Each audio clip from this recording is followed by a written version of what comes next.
Muy buenas noches. Derechos humanos. La doctora Nancy Patricia Gutiérrez, exministra del Interior y actual consejera presidencial para Derechos Humanos, se encuentra en Tumaco. ¿Qué hace usted allá, doctora Nancy Patricia? Pues Yamid, precisamente teniendo presencia en una estrategia de Presidencia de la República, Zonas Futuro, que ha diseñado la Consejería de Seguridad Nacional con el ánimo de poder tener presencia en el territorio de mayor conflictividad, en donde se presentan las mayores violaciones de derechos humanos.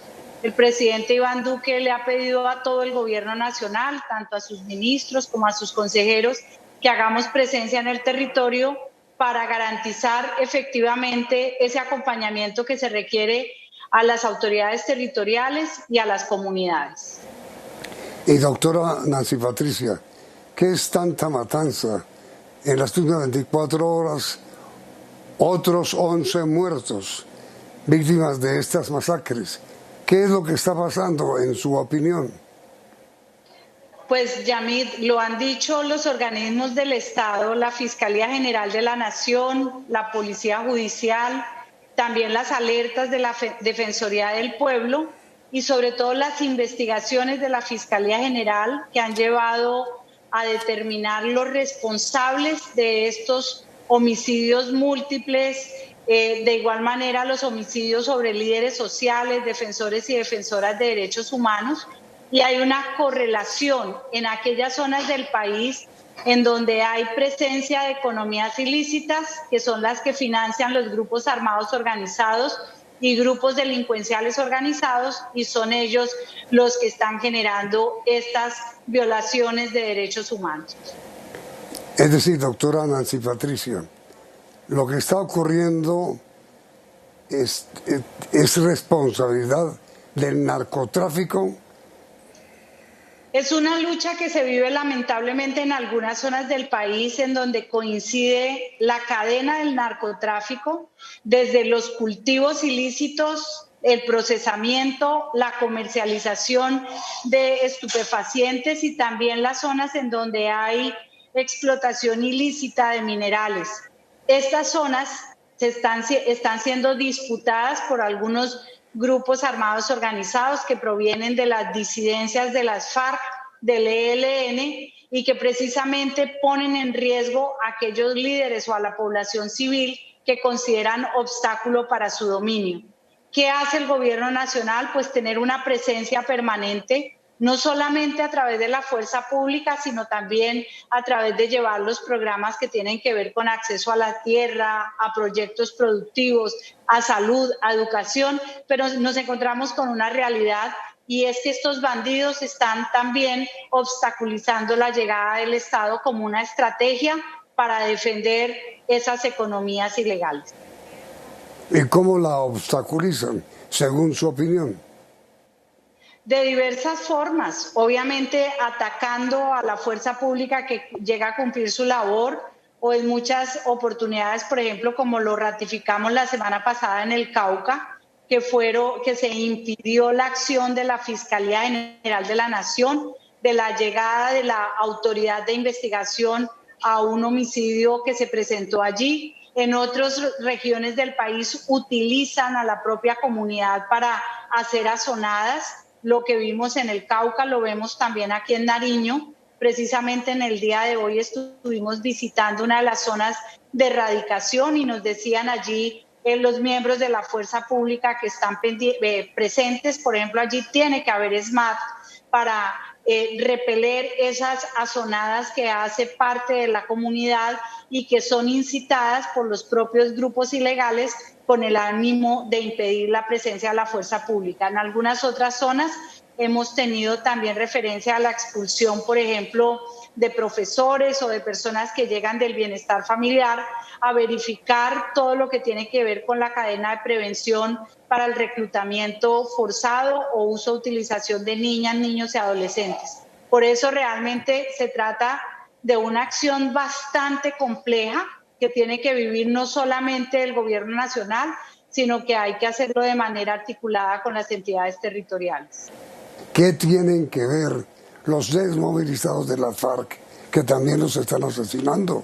Yamid, hay que profundizar un poco en entender que muchas de las personas que no se involucraron en el proceso que se firmó en La Habana, o muchos que se declararon en disidencias, han venido a pasarle cuenta de cobro a muchas personas también que están en los procesos de reincorporación, y por eso la necesidad de mantenerse siempre en torno a los programas que viene dirigiendo y direccionando la Consejería de Estabilización. La realidad es que, si bien es cierto, tenemos una pandemia del COVID-19, la peor pandemia que tiene Colombia definitivamente es el narcotráfico, y que le apunta a toda clase de población con el ánimo de buscar desestabilizar y de buscar apropiarse de esos territorios. Pero será, doctora Nancy Patricia, que el Estado se acerca a una situación tan grave donde tenga que declararse incapaz de asegurar la vida de todos los colombianos.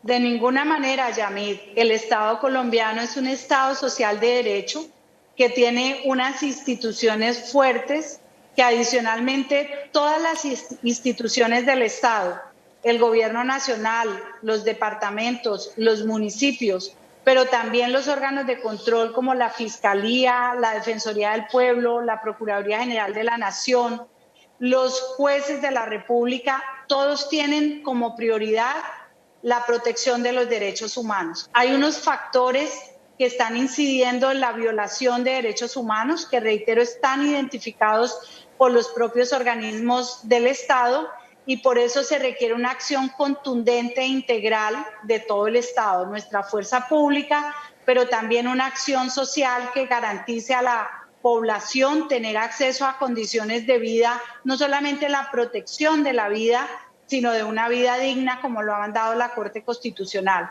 Entonces, realmente es un momento muy difícil para la nación colombiana, pero el Estado hace grandes esfuerzos precisamente para la protección general de la vida de las personas.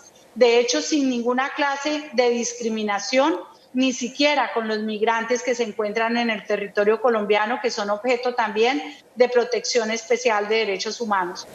Y mire, doctora Nancy Patricia, ¿cómo es la idea suya sobre la aplicación de derechos humanos en las empresas? Claro, Yamid, porque tiene que haber un respeto dentro de las empresas y hacia afuera de las empresas. Es decir, una empresa que tiene compromiso con los derechos humanos no solamente paga lo justo a sus empleados, les tiene seguridad social, sino que también le exige a sus cadenas de valor, a sus proveedores, a sus clientes, a quienes impacte con su actividad empresarial, que se mantenga esa misma cadena de respeto. Y las empresas finalmente tienen una proyección social, porque hacen parte de una comunidad o tienen actividades empresariales que le llegan, por ejemplo, a muchos clientes o a muchos usuarios. Y si se tiene en cuenta ese respeto en esa relación empresa-sociedad, pues vamos aportando entre todos para que haya de verdad una garantía, reitero, no solamente de la vida de las personas, sino de la vida digna, en condiciones de acceso, en este caso, por ejemplo, a trabajo, a una remuneración justa, a la seguridad social y a la posibilidad de presentar respetuosas solicitudes frente a lo que se tenga, bien sea como empleados o bien sea como parte de la comunidad. Son principios, valores sobre los cuales indiscutiblemente los derechos humanos tienen que tener la prioridad en cualquier sociedad. Pues ojalá, doctora Nancy, que esta invitación sea escuchada. Mil gracias, doctora Nancy Patricia, por haber aceptado esta comunicación. Ha sido usted muy amable. Gracias, Yamil. Feliz noche para ustedes. Igualmente, doctora Nancy. Y a ustedes, gracias por la sintonía y los invitamos a continuar aquí en Noticentro 1 CM.